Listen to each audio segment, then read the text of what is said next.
574.8 kilometers per hour. It's the new world record on rails. A jet takes off at 300 kilometers an hour. We're now doing almost twice that.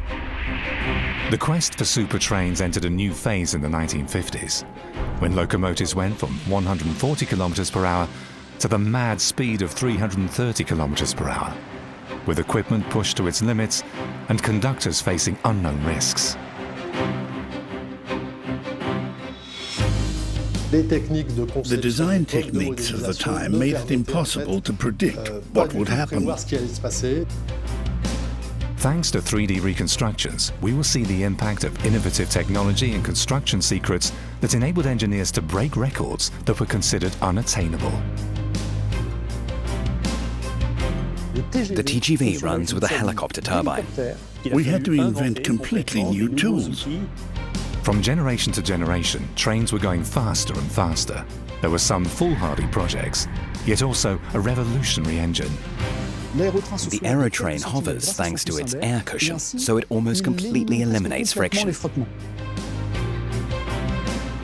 From the first electric locomotives pushed to their limits, to AGV trains approaching 600 kilometers per hour, via the TGV and the aerotrain with its exceptional propulsion. This is the incredible story of the race for speed on rails.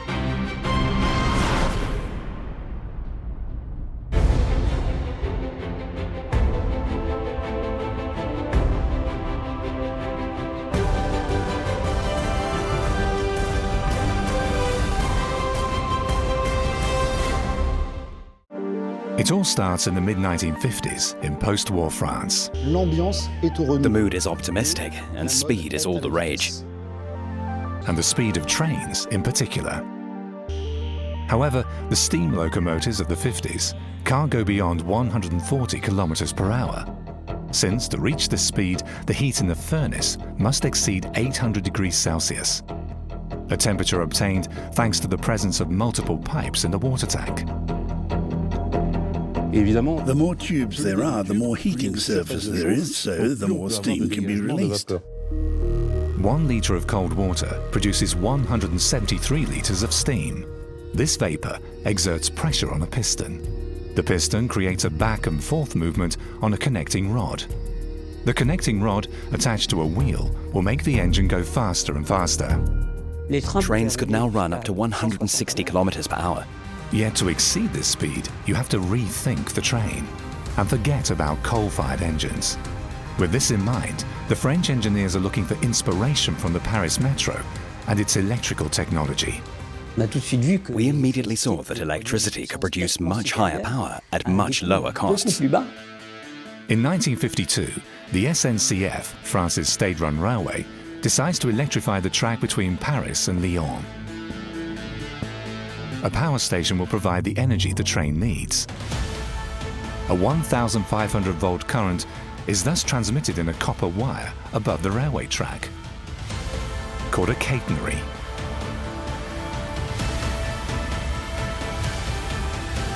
The faster a train goes, the tighter the catenary must be to allow the train to draw sufficient electricity.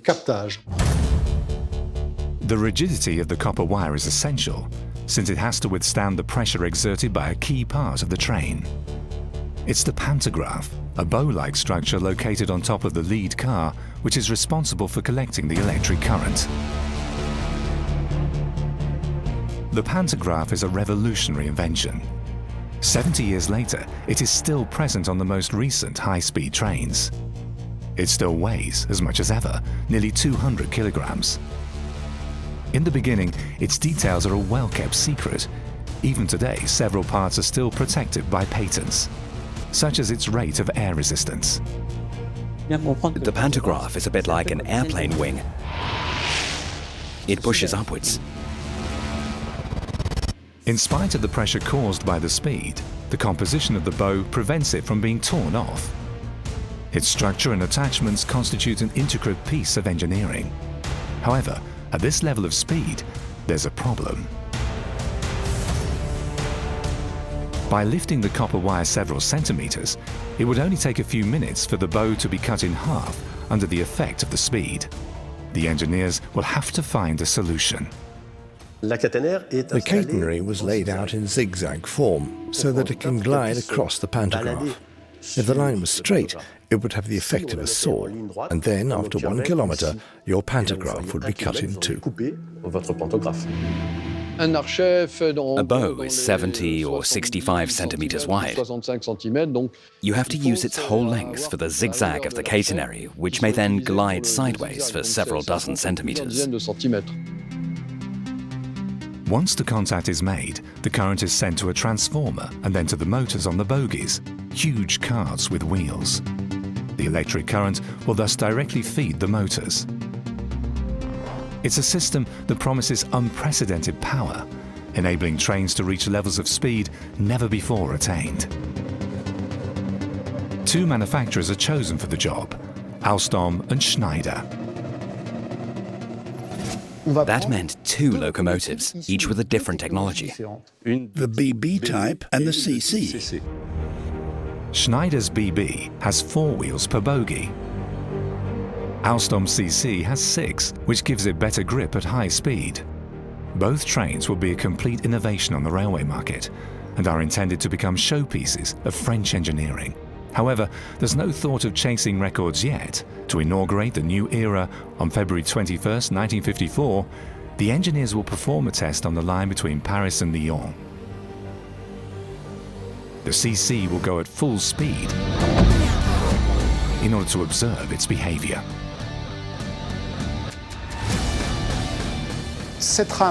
The train, which was designed to run at 160 kilometers per hour, actually ran at 243 kilometers per hour. 243 kilometers per hour. It's a speed record. The success of this test with totally standard equipment will highly motivate the engineers. Now one of them, Fernand Nouvion, is proposing the greatest railway challenge of the time: to launch the 2 new trains at full speed while giving them a power never before developed.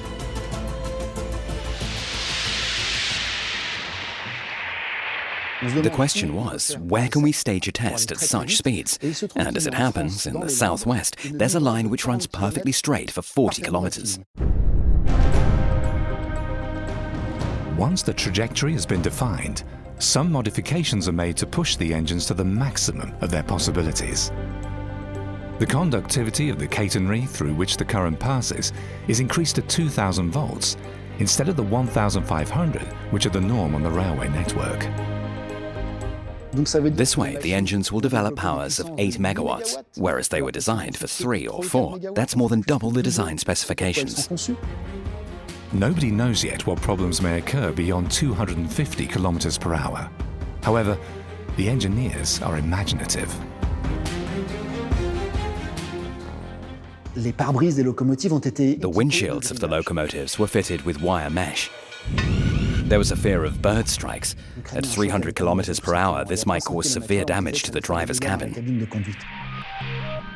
With such high starting power, it was also feared that during the first few meters, it would be difficult for the conductor to control the power of the engines and prevent the wheels from slipping. So the manufacturers decided to create a special device to provide an anti-skid system.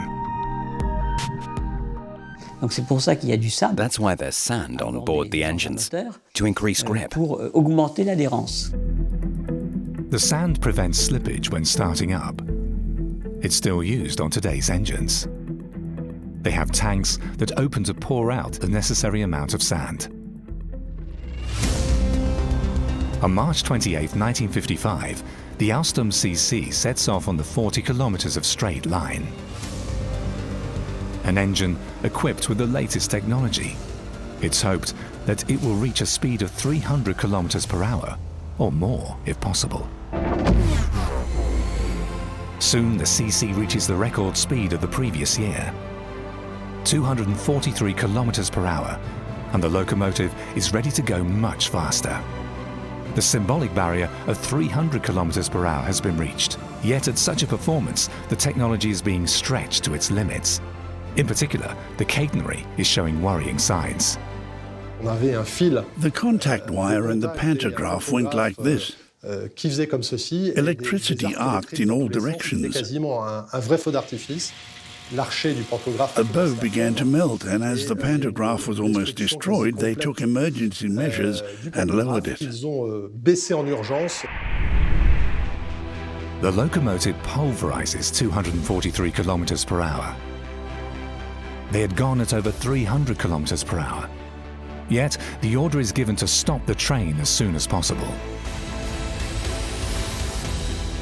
The CC could have gone even faster, but it might also go off the rails at any moment. The men on board are in danger. A seemingly curious order is given to the engineers on the train. They were told to open all windows to allow air to get in and to decelerate the whole thing. There was no question at the time of braking at 331 kilometers per hour. We just didn't know how to do it. Today, engines allow for testing emergency stops at such speeds. The 390 tons of the latest trains will stop after 3,000 meters. The CC only stopped after 10,000 meters, and there was severe damage to the engine. The CC had destroyed its transmission system and melted its pantograph. It had reached the limits of feasibility. The CC had broken the speed record. Yet when it arrives at the platform, the feat is not made public. The top brass at the SNCF has issued a directive that the results shall not be communicated before the second day and the performance of Schneider's BB train. There's fear that one of the two engines will be significantly less efficient than its competitor. The financial stakes for both companies are colossal. State orders for new trains would ensure business for years. The next day, March 29, 1955, it's the turn of Schneider's BB to attempt the world record.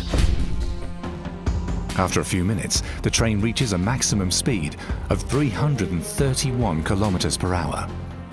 On arrival, the results of the two tests are finally announced. Surprisingly, it's the same speed for the BB and the CC. It's a figure that satisfies everyone, but it's not true. The CC never reached 331 kilometers per hour, but stopped at 320. It could have gone faster, but for safety reasons, it was decided to make do with this speed. So the record, in fact, properly belongs to Schneider. What's more, the Schneider BB achieved this record with a handicap compared to the Alstom train. The day after the CC's performance, the temperature had risen considerably.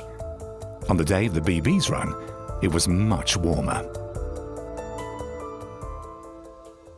The difference of almost 10 degrees Celsius causes a noticeable relaxation of the catenary.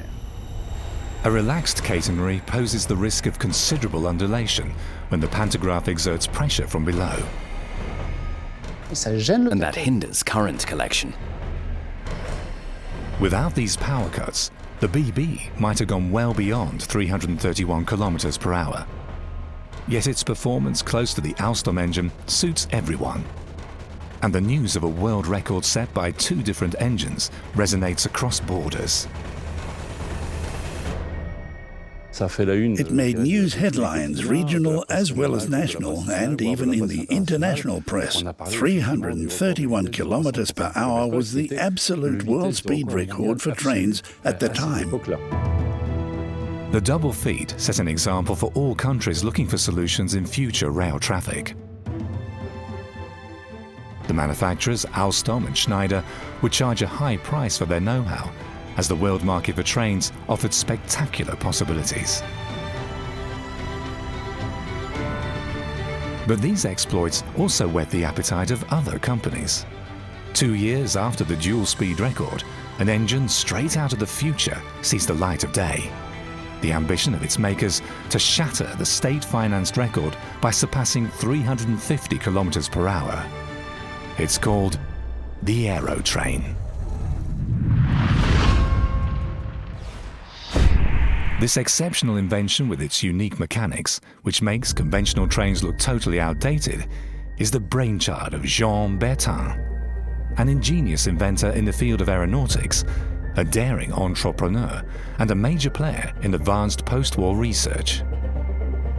His latest project, the Aerotrain, is a kind of rocket propelled horizontally by a system quite different from trains. Pour se déplacer très vite, to move at high speeds, the Aerotrain blows air under itself. En dessous de lui-même. It then lifts up by a few centimeters thanks to its air cushion and thus almost completely avoids friction. It's a technology that has dispensed with the wheel. After thousands of years, it was a gigantic step. The Aerotrain runs on an inverted T-shaped rail. A turbine drives fans that raise the whole configuration. The Aerotrain then rests on a real air cushion. A second helicopter turbine, positioned at the rear, drives a propeller of 2.4 meters in diameter, composed of 7 blades. You just have to push, and on its cushion of air, it will move at an extraordinary speed. There is still air resistance, but no more rolling resistance. However, it takes another 10 years of studies before the ultimate prototype of the Aerotrain enters the race, demonstrating to the world that it's the future of high-speed transport. On January 22, 1969, Jean Bertin launches his horizontal rocket on its concrete rail. The peak speed obtained, as announced by the engineer, seemed incredible. 422 kilometers per hour, nearly 100 kilometers more than the 331 kilometers per hour of the previous record. While Jean Bertin continues to work on the prototype of his Aerotrain, the engineers of the classic railway are embarking on a new project. It has to be revolutionary as well, with a new design, a top speed never before reached, yet inspired by the Aerotrain in its motorization. The principle of the Aerotrain is adapted. The train will produce its own energy without the help of a catenary. Inside the engine, a gas-powered turbine will activate an alternator, which in turn will create electricity, which then will feed the motors in the bogies. This new system will allow trains to run even faster and to break the existing speed records. The TGV is born. TGV simply means high-speed turbo train. The challenge for the railway engineers is set: to demonstrate the level of technology achieved by surpassing the existing record with the highest speed ever attained. But to do so, they will have to transform the old trains that have served their purpose by new engines adapted to high speed. For the first time, a train isn't pulled by a locomotive, but made up of 2 motorized cars at each end that can run in either direction. This is extremely important. A train that is reversible allows us to use it much better. If trains go faster, traffic on the tracks will intensify. Therefore, it's necessary to be able to save time on shunting in stations. Thanks to the new design, trains can leave in both directions. And that's a definite plus compared to the Aerotrain, which can only run one way. The front and rear cars of the TGV also undergo an outward transformation, since new levels of speed open a new field of concern. It's aerodynamics, or in short, drag. How can the previous speed record be broken when the design of the classic locomotives acts like a brake? Air resistance is catastrophic. Their front is worse than the wall. As it repels the air, it slows down the train. The result is a waste of electrical energy. Air resistance is a predominant factor in energy consumption. Better aerodynamics would allow power consumption to be reduced by 20%. The aim is to prevent the air from impacting the shape you have in mind as much as possible. De la paroi, des formes en fait que vous êtes en train de dessiner. The best examples of the time are the designs of cars. Their bodywork takes on new aerodynamic shapes. That's why Alstom, the builder of the future TGV, is going to call on the man who designed the latest Porsches. And that is Jacques Cooper. Cooper is going to transform the shape of the train. The point of the leading car is considerably lengthened. It's a revolution in railways, but an outright necessity so as not to be slowed down by the air mass. When we swim, we fight against a mass, and we make efforts to move forward against that mass. With air, it's exactly the same. As soon as you advance, you create turbulence, and the effect of that turbulence is that it holds the object back. Yet if the air can be better pierced by the front end of the train, it can still get caught between the cars, as was the case with previous trains. So how do you improve a train to break a speed record? What transformations must be applied so that the train can penetrate the opaque mass of air? You just have to imagine another revolution. And this one will concern the bogies, those massive carriages comprising the axles and the wheels under the cars carrying the passengers. They are relocated to fit between the carriages and are hooked up by a cylinder. As a result, the train now looks like one long tube. The air no longer has any points of attack. And this design also offers a huge advantage from a safety point of view. Experience has shown that when a train derails, the cars stay firmly attached to each other, and this solidity prevents it from settling down.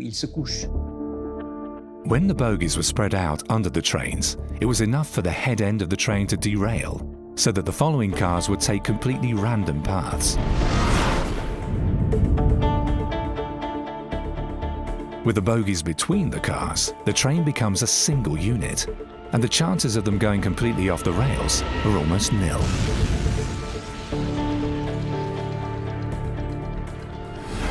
Fewer bogies in the train also mean that its overall weight can be reduced by several tens of tons. But if the TGV is going to break all speed records, the driver too needs extra help.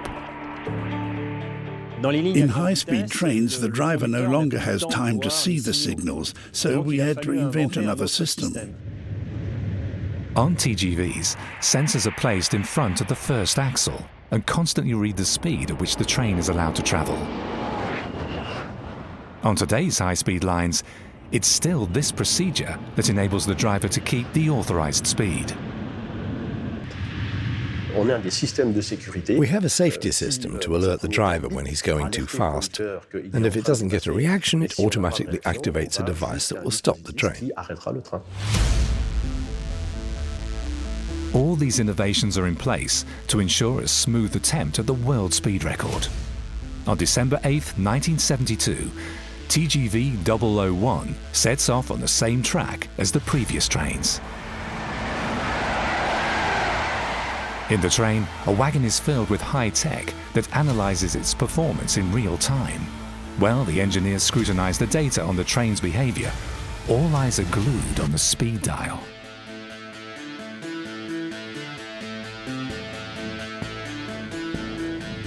"318 kilometers per hour, a promising start."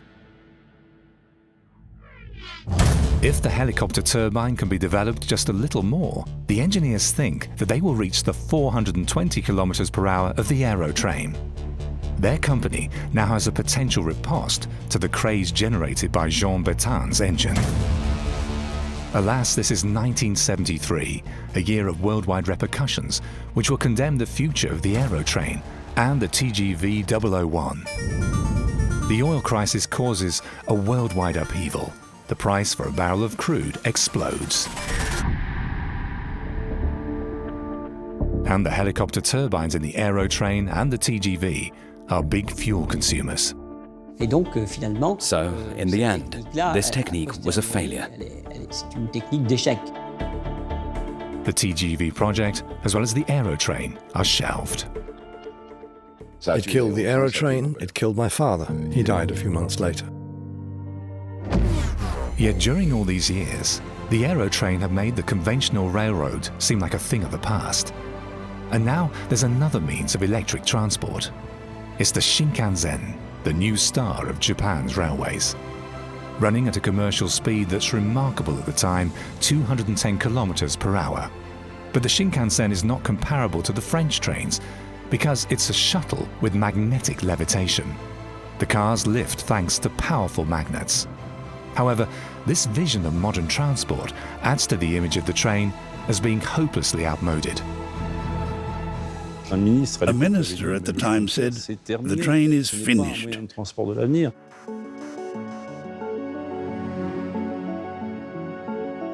But the French engineers are determined to take up the challenge and to strike a big blow to reverse the trend. A lot of engineers went to see what was being done in Japan with the Shinkansen system, and that helped a lot to broaden views. Since on December 21st, 1971, the Japanese train reaches 517 kilometers per hour, an incredible speed. Yet it's achieved on a special monorail track, while in France, tracks have to accommodate freight trains, and there are even still sections for classic trains.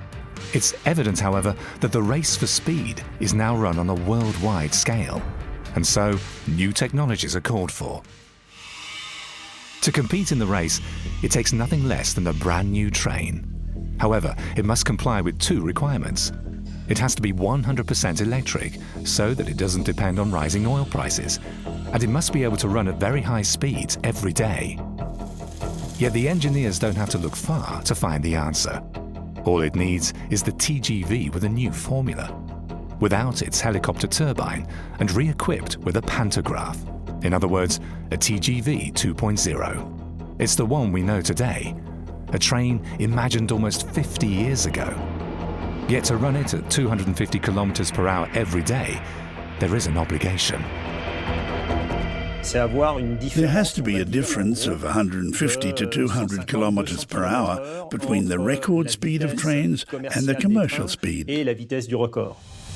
If you want a train that runs comfortably at 260 kilometers per hour and well within safety margins, you have to prove that the train can go over 380 kilometers per hour without any problems. The margin is required to reassure not only the officials, but also future passengers. So once again, the race is on. The bar is set at 100 meters per second.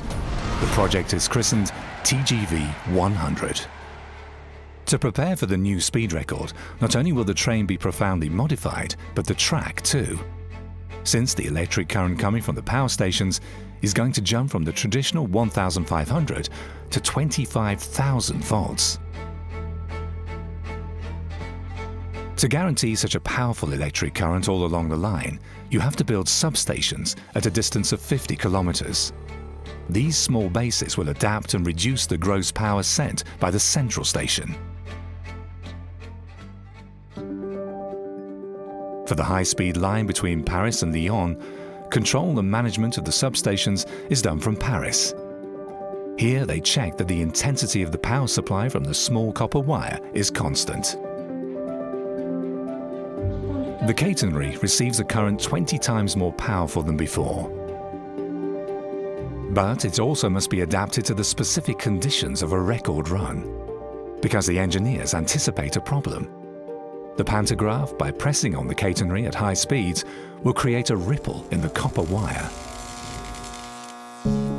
It's a phenomenon dreaded by engineers. If the pantograph catches up with the undulation, it will lose contact with the copper wire and only hit it intermittently.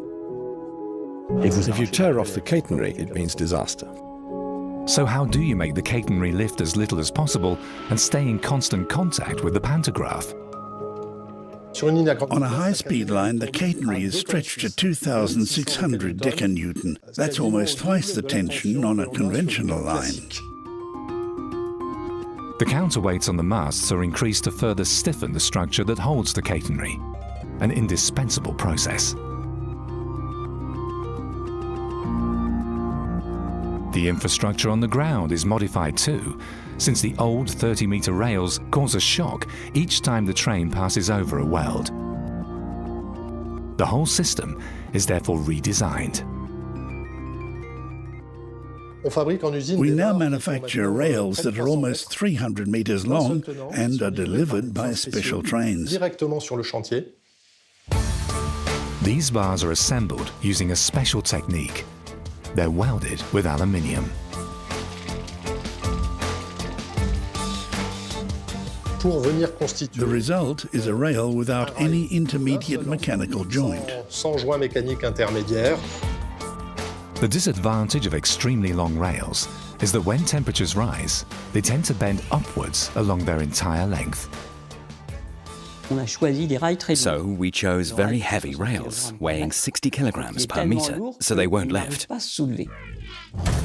With a target speed of 380 kilometers per hour, the infrastructure around the train has been rethought to correspond to the laws of physics. Yet no rail-bound train has ever approached the speed of the record envisaged. It's a leap into the unknown. The whole country has its eyes riveted on the record attempt. It's like launching a rocket in the horizontal. The tension mounts. In the car behind the driver, there are engineers to observe and retrieve the information provided by the train itself.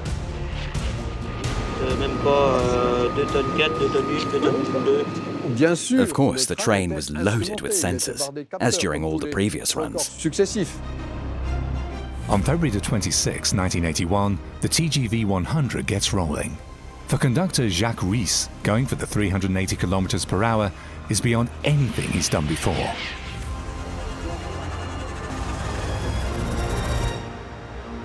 In the cabin, you have a threshold at 170 where you can see the train's accelerating. Then you have another one at 210 and again at 280. However, Jacques Ruisse is not alone. Engineers and managers are present to assist the driver. On the photos, they tell me I look tense. But when you're going that fast, you can't let yourself be distracted by people in the cabin.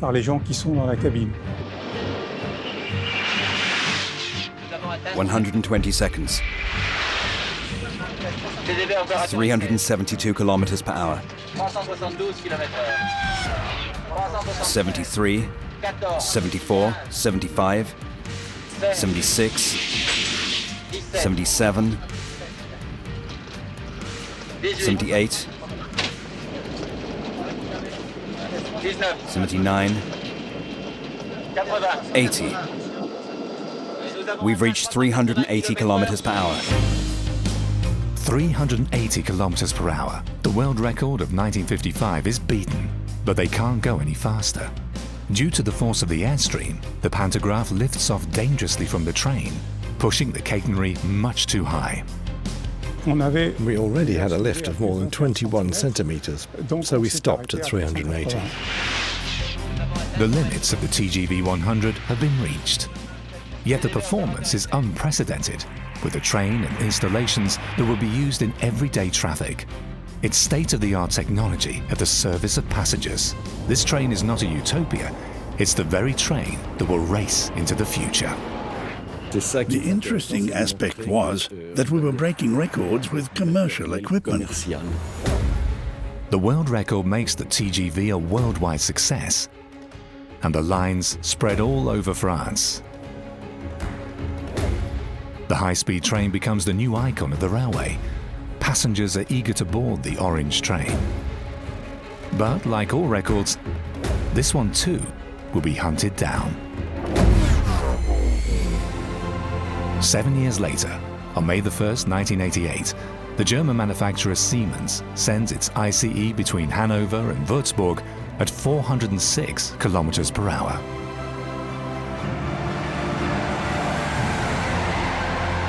France loses its title. It's a blow to the nation's pride. At the manufacturer Alstom, there is only one goal now, that of overtaking the Germans.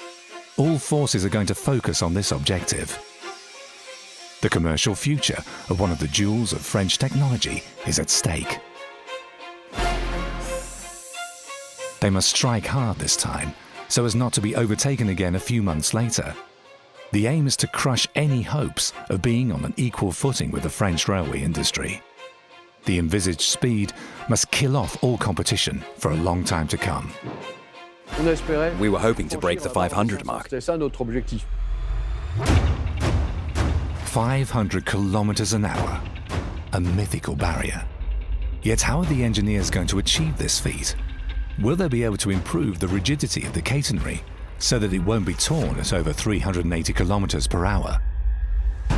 And what are the new constraints at that speed? At 600 kilometers per hour, an Airbus is well into the air. Again, they have to push the limits of the train and work on its body of steel. Since during the previous record, at 380 kilometers per hour, the sides of the train began to erode. The bay windows protruded slightly from the sheet metal, so the higher the speed, the more they were exposed to the air rush.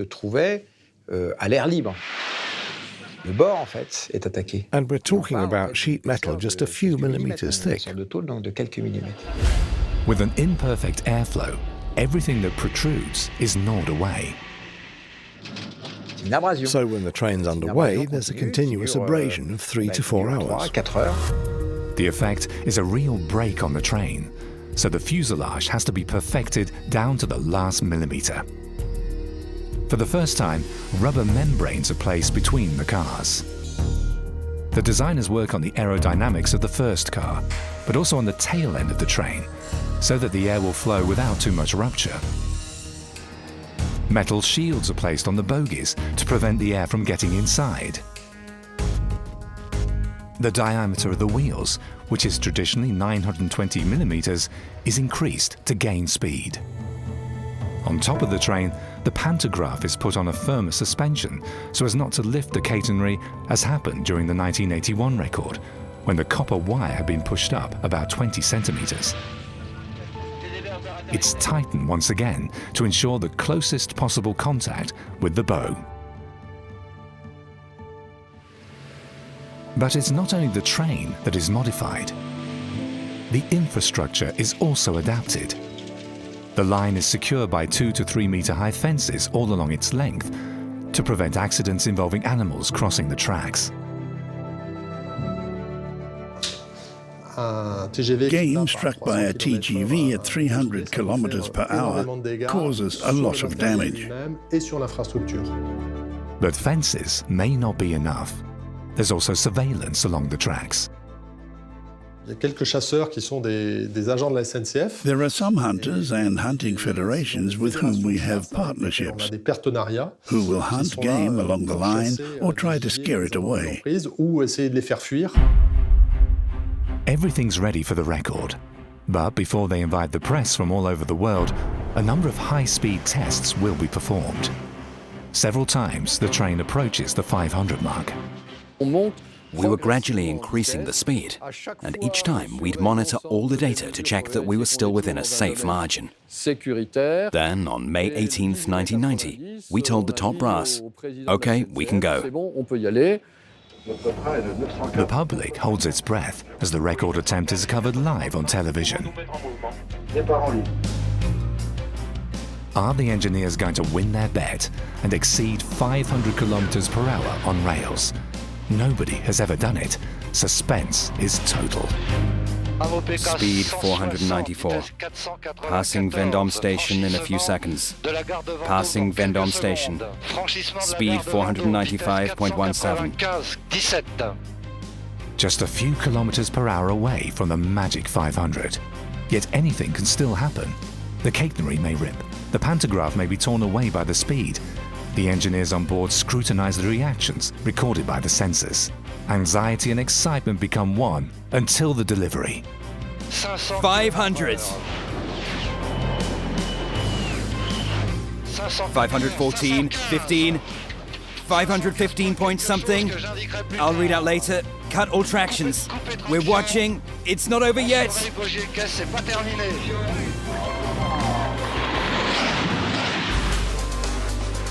After being held for 2 years by the Germans, France recovers the rail speed record on May 18, 1990. The German interlude apart, France has held the world record for the past 36 years. the TGV brand has re-established itself and is exported all over the world. 16 years will pass until in 2006, the railway engineers roll up their sleeves once again. France's State Railway is preparing the opening of a new line between Paris and Strasbourg. A new speed record on this track will give it an exceptional boost. The new track offers 200 kilometers at high speed, with a straight section of more than 40 kilometers and bends with comfortably large radii. The V150 project for 150 meters per second has been born. And again, there'll be a new version of the TGV, a real super train. It's the AGV, the Alstom high-speed train with new motorization. A rotor that rotates inside the engine and drives the wheels. The AGV engine weighs 3/4 of a ton and consists of two parts. There's a stator made of sheet metal, inside of which a motor winding receives the electric current.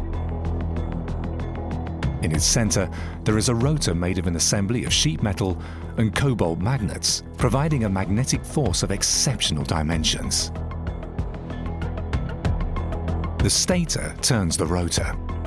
The power thus generated is phenomenal for a motor classified as light. But there's another special feature. There isn't only a motor at the head and the tail of the train. There's also one on each of the bogies between the cars. But this creates its own problems. All metal tools were banned from the production lines because the tiniest key or any hammer would immediately stick to the magnets. The technicians had enormous difficulties mounting these motors. The power of the engines is considerable. Theoretically, the train can approach 600 kilometers per hour. Its 8 engines are equivalent to 8,000 cars. As for the outward design, the AGV is given an even more rounded shape. We were approaching the sphere of aviation technology. Yet at more than 500 kilometers per hour, there are new problems, like strong crosswinds. They can tip up to 80% of the weight of the train to one side. Crosswinds meeting too square a shape, even if it's tapered, will tend to cause much more lift, so that's why we rounded the corners even more.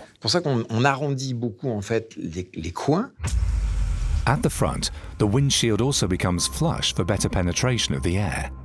And in the bodywork, the engineers have hidden over 600 sensors to record the train's behavior. There are even miniature recorders on the wheels. During the first tests, the train goes over 500 kilometers per hour. But then, the hubcaps covering the sensors give way. At this speed, they're simply torn off by the airstream. So the manufacturer decides to put thicker covers on the sensors. Yet it's the covers that cause a real panic during a test run. 5 days prior to the date set for the record attempt, on March 29, 2007, the press is invited aboard the AGV to spread word on the comfort of travelling at 500 kilometers per hour. When we reached 506 kilometers per hour, we heard a phenomenal noise, which of course scared everyone. It's caused by one of the hubcaps that came off the wheel. People were clinging to their seats, thinking, "My God, what's happening?" The train performs an emergency stop. And this time, it takes a mere 3 kilometers to stop, instead of 10. It's a new record, but one that was never meant to be set. For the first time in history, a train has made a stop of more than 500 kilometers per hour. But it proves that the train can cope with the most unexpected situations. In less than 3 months, 40 tests are carried out, gradually increasing the speed. On April 2, 2007, the train even reaches 568 kilometers per hour, an incredible speed that takes everyone by surprise. Nobody imagined that the train might go that fast during the tests. Even the plane chartered to take pictures was not fast enough to keep up with the train. The plane had to fly at low altitude, so its speed was limited. And in this case, the train was going faster than the plane. All the indicators give the green light. The next day, the French and the international media follow the world speed record attempt live on TV. Will the train exceed the 515 kilometers per hour of the 1990 record? Messieurs, c'est parti.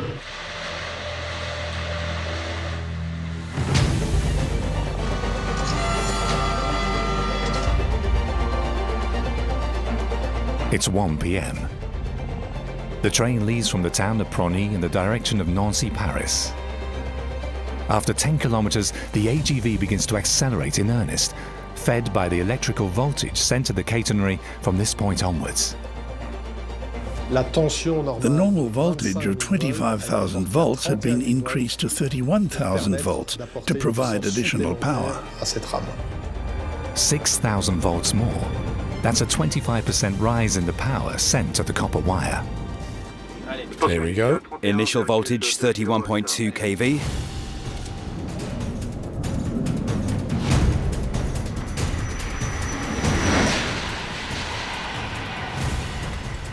Go to 360. 360.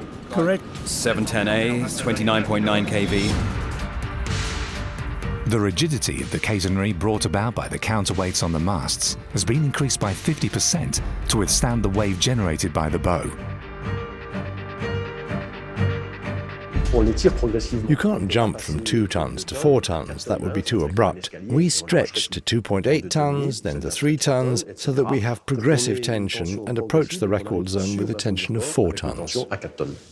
The train is at full power, but if the speed is too high, the train will derail. There was a succession of curves with ever larger radii. In the first curve, we could run at 350 kilometers an hour. We'd seen that up to 350 all would go well, but at 355, the train would lean over sideways and derail. It takes Eric Pichak just 10 minutes to reach the speed of the previous record from 1990. 515.3 kilometers per hour. And the speed is getting higher and higher.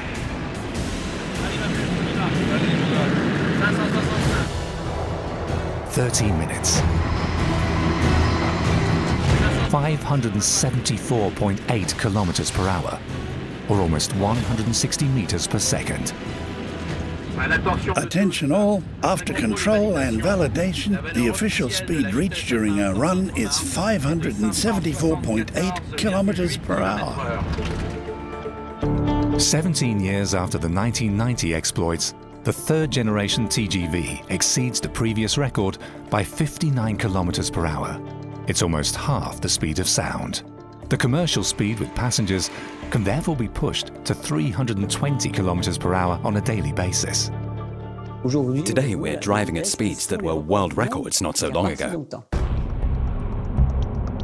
Exceeding 574 kilometers per hour has become the yardstick for any country when attempting a record. Japan has achieved this by driving at over 600 kilometers per hour. However, on rails that can only support the Shinkansen. Yet, there are other nations ready to enter the race. The Chinese would love to take this record away from us. Let's wait and see.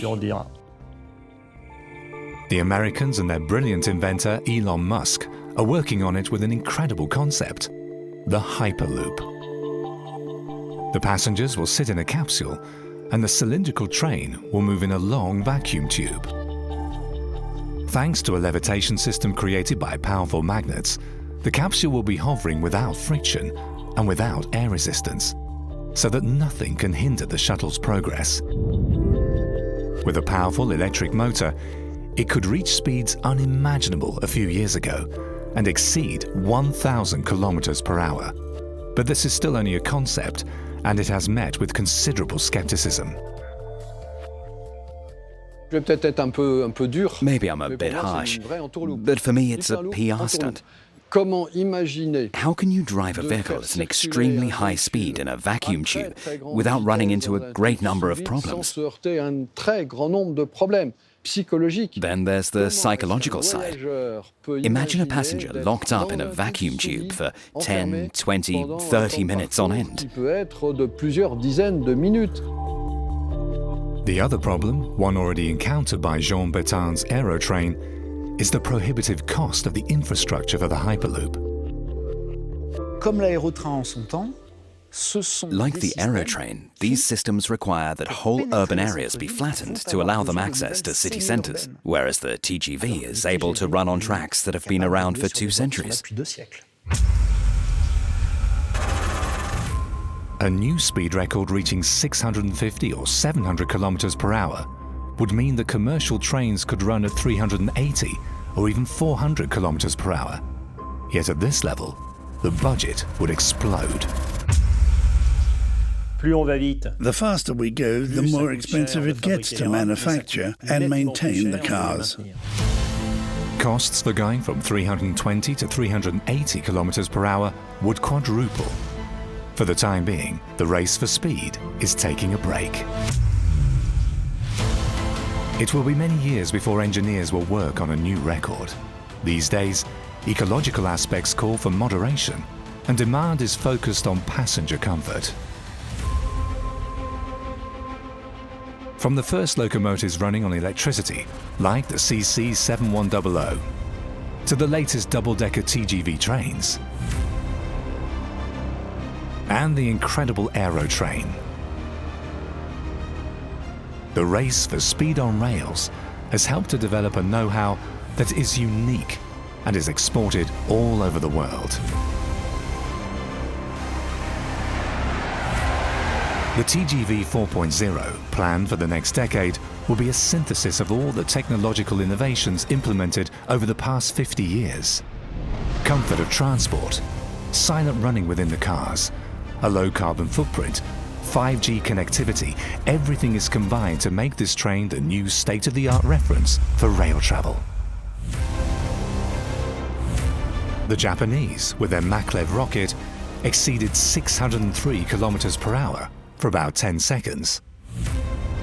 A new world record for a levitating train, thanks to powerful magnets. The TGV still holds the record for a train that can run on rails, which are decades old. Yet, there's the vision of cracking the 700 mark. And history has shown that sometimes, even the most incredible goals can be reached.